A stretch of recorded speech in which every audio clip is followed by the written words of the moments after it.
Olá e seja bem-vindo a mais um tutorial da ProDJ.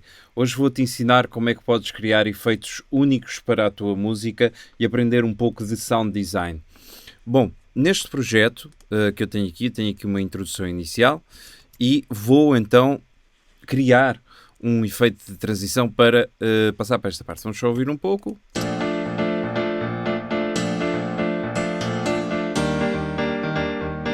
E agora cria um efeito.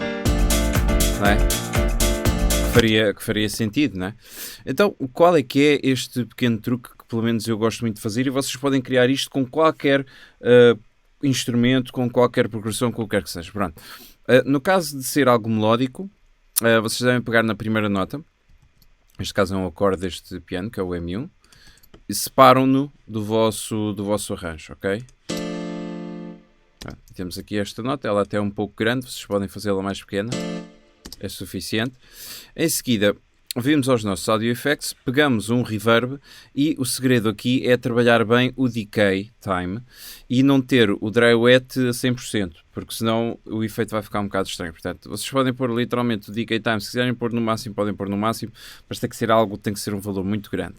E depois inserimos uma pista de áudio que vai então gravar aqui o que o M1 está. Portanto, se ouvirmos o M1, ele tem esta cauda, não é? Que vem derivada do decay time do reverb. Portanto, aqui nesta pista de áudio vamos apontar para o M1, neste caso é a pista número 5, M1. Vou pôr a gravar e carrego aqui então e ponho a gravar. Neste momento já tenho o áudio, não é preciso fazer uma coisa muito extensa. No entanto, pronto, cada música é cada música e cada situação é cada situação. A seguir, muito importante, desligar o reverb, porque senão o piano vai ficar com um reverb infinito. E depois basta clicar duas vezes e carregar na letra R ou então neste ícone de reverse.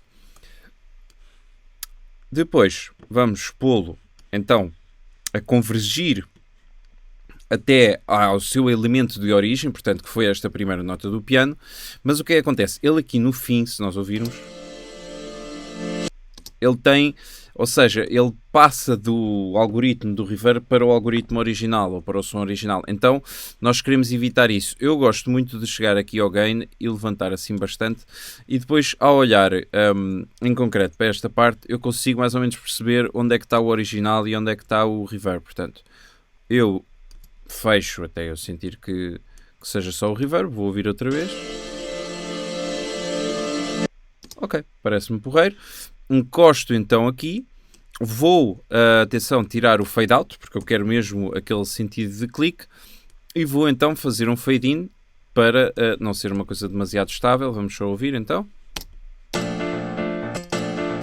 Do princípio, aqui parece estranho.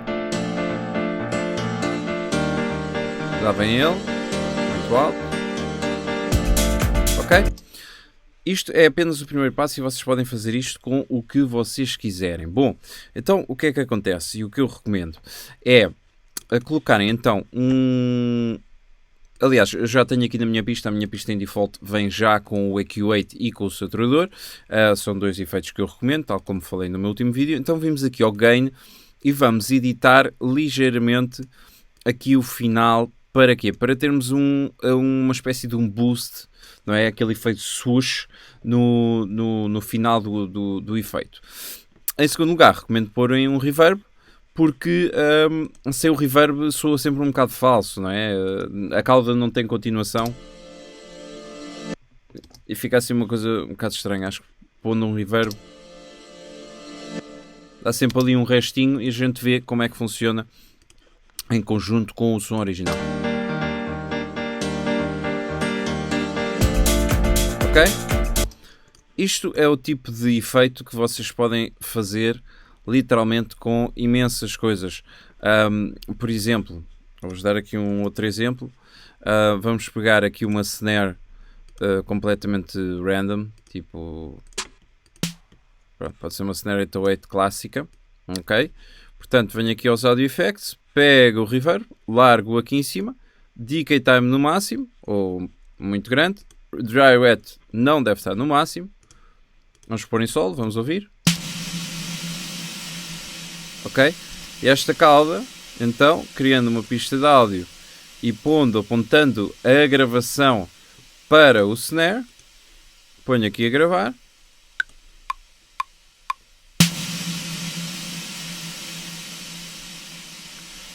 Parecem tiros de canhão.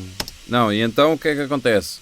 Aqui neste caso, fiquei com um efeito que já não é musical e consigo ver claramente aquilo que eu vos estava a dizer há pouco, que é, este é o som original e depois tem então a cauda. Portanto, vou baixar isto, carrego no R, junto aqui com este e faço aquilo que se chama o layering. Não é? Nós falamos muito nos nossos cursos sobre layering e inclusive no Producer 3 temos uma aula dedicada mesmo à criação de efeitos em áudio e manipulação de áudio. Ora, vamos ouvir. Pronto. Aqui é exatamente aquilo que se passa, que é, não chegamos a ter aquele efeito swoosh, então temos mesmo que editar o gain, ok? Aliás, até posso copiar aqui a automação de cima e pôr aqui. Vamos ver se funciona.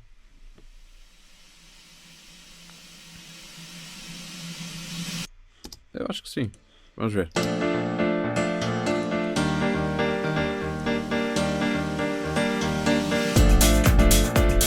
Parece-me que sim. Pronto, este é um tipo de efeito que, por exemplo, com uma voz funciona super, super bem. Se vocês tiverem uma voz a começar a cantar, vocês esperam na primeira sílaba da voz, fazem esta inversão, colocam antes da voz entrar e têm uma entrada muito mais trabalhada e com um nível talvez um bocadinho mais profissional, se assim se puder dizer. Fica aqui esta dica de sound design de efeitos de transição. Se tiverem alguma sugestão ou algum tipo de tema que queiram ver coberto nestes vídeos, deixem nos comentários. Até breve e boas produções.